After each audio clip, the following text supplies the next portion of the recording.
جبت لك ما يسهل عليك وما يهنك من تماره. بعجينه واحده نخرجوا 4 الاشكال. الشكل ينسيكم في شكل، مذاق ينسيكم في مذاق، ومذاق ما كيشبه المذاق. اللذه، الهشاشه، التقرميشه والتعليكه، كلشي مجموع في هذه التشكيله. والاهم هذه التشكيله كنحضروها في اقل وقت وباقل مجهود. ففي اي خلاط باش غادي نربحوا الوقت، غادي نجيب خلاط ديال الهشوار وغادي نوضع فيه 250 غرام ديال الزبده. بطبيعه الحال الاخوات اللي ما توفروش على خلاط اي روبو عندكم، ولا الزبده دوزوها في الحكاكه اللي غيخدموها بيدهم، والزبده تكون بحراره المطبخ باش تساعدكم. وضعت على الزبده 3 ديال البيضات، 3 ديال الفرماجات، كاس ديال السكر. ما كتجيناش الحلوه ديالنا حلوه، اللي بغى الحلاوه يزيد واحد نص كاس. ساشي ديال الفاني، 2 كيسان ديال الزيت. هاد القياس هذا غادي تبارك الله ما شاء الله يعطينا اكثر من 140 حبه بالمجموع ديال الشكيلات كلهم. فكنخدم داك الزبده مزيان. غادي تخدموا يا هكا في الهشوار يا بيديكم، خص تخدم الزبده مزيان. كل ما تخدمات الزبده كيزيد القوام ديالها وكتسهل علينا ندخلوا فيها الدقيق، والعجينه ديالكم ما تطلقش الزيت. حيت بزاف كيقولوا لي راه العجينه مثلا ديال الحلوه كتطلق الزيت، راه من ثمن البيض الا ما دخلش مزيان وانسجم مع الزبده راه غطلق لكم الزيت. هنا ضفت معلقه د العسل، كنت نسيت ما ضفتهاش، كتبقى اختياريه. اللي ما كيبغيش العسل يدخلها في الحلوه ما يدخلهاش، كتعطي واحد اللون زوين وكتعطي واحد المذاق مميز صراحه. صافي خلطت غير داك العسل وغنبدا نضيف الدقيق، وغادي نضيفو حتى 2 خمارات، المجموع 16 غرام. الحلوه ديالنا ما غاديش تحتاج الخميره بزاف، وكتجي هي هذيك. حيت كاين هذا القياس هذا وكيدير معاه كتر عدد ديال الخمارات، غير 2 كافيين. كنبقى نضيف الدقيق بالتدريج وانا كنجمع. المجموع ديال الدقيق 10 د الكيسان ونص ديال العنبه، اي كيلو 50 غرام. اخوات اللي يعبروا بالميزان، هذا القوام ما كيكونش قاصح ما كيكونش خفيف، كيكون العجينه رطبه ولينه. غادي نقسم العجينه ديالي على 4. انا نعطيكم 4 تشكيلات، تقدروا هاد العجينه تقسموها غير على 2، تخرجوا منها 2 تشكيلات اللي يعجبوكم من هاد التشكيله. تقدروا تخرجوا منها غير شكل واحد، عندكم الاختيار. الجزء الاول غنضيف ليه كاس ديال اللوز مطحون بشكل جيد، معلقه صغيره ديال القرفه، وغنزيد ليه معلقه ديال الزنجلان. من بعد عاد غنضيفها. التشكيله الثانيه غنضيف ليها معلقه ديال الشكلاط فيرميسيل، معلقه ديال بودره الشوكولا او الكاوبيل او الكاكاو اللي متوفر عندكم. الشكل الثالث غادي نضيف ليه المشماش مقطع صغير، والزبيب مقطع صغير، والحبيبات ديال الشكلاط اللي كنعملو في الكوكيز. كيبقى اختياري، شي اضافه ما عندكمش ممكن تستغناو عليها بحال المشماش. اذا ما كانش ما تعملوهش، خليو غير الزبيب. الشكل الرابع نسموه باش ما بغيتو، تقدروا تخليوها غير هكاك فاني، تقدروا تزيدوا ليه هكا شويه ديال القشور الحامض وشويه ديال القشور البرتقال، او ديروا له شي فلون ديال الكراميل، عندكم الاختيار. ها الاضافات اللي غندير في التشكيله، وصدقوني مذاق ما يشبه المذاق. الشكل الاول واللي غادي نضيف ليه القشور ديال الحامض وديال البرتقال. ما تكتروش الحامض والبرتقال، غير واحد شويه. غادي نخدمها مزيان، ندخل فيها داك القشيرات ونجمعها في بلاستيك. ما تدلكوش، غير كتجمعوا العجينه ديالكم.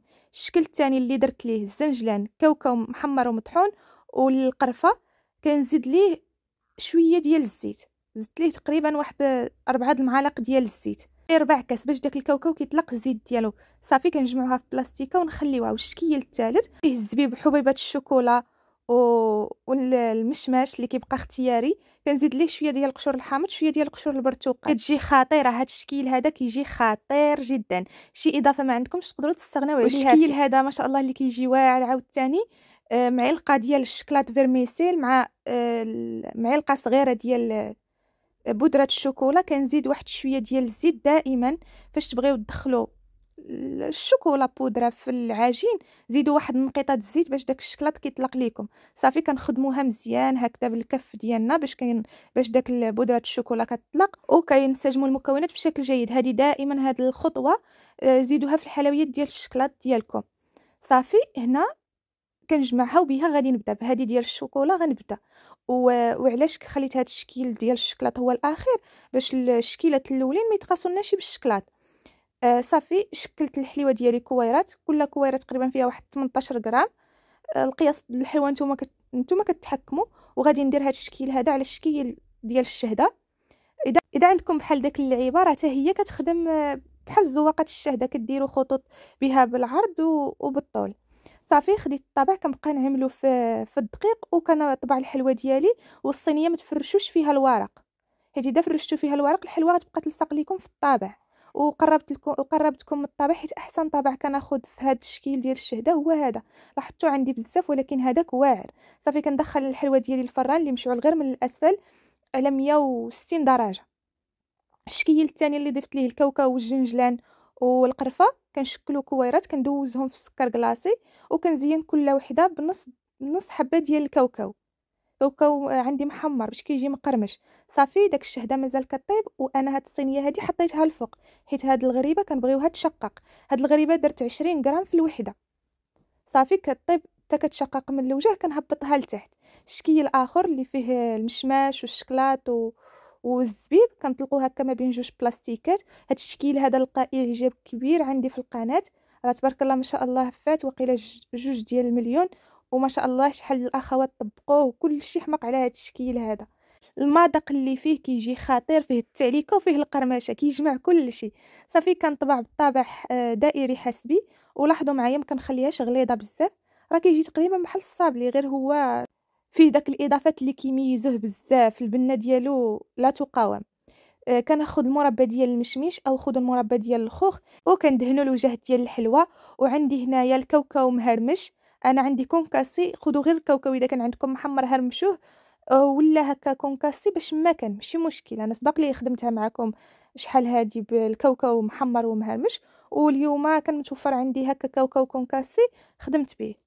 داك الكاوكاو كيجي مع داك المربى واعر بنين. كندخلها الفران مشعل غير من الاسفل 160 170 درجه حتى كتحمر من الاسفل، كنشعلو من الوجه تحمر على المهل. الشكل الاخر اللي نسمت بالقشور ديال الحامض والبرتقال، غادي نطلق هكا العجينه ما بين جوج بلاستيكات. كناخذ الطابيه هذه ديال 5 ديال الدراهم، الجهه اللي كتكون هكا خارجين فيها داك البويوقات هي اللي كتكون العجينه، وكنديو عليها الدلاك ونجيبوه مزيان حتى كتطراسا داك الزواقه ديال الطابيه. وصافي نطبعوا باي طابع. انا خدمت بهذا البيضاوي وصافي، وكنحط في الصينيه.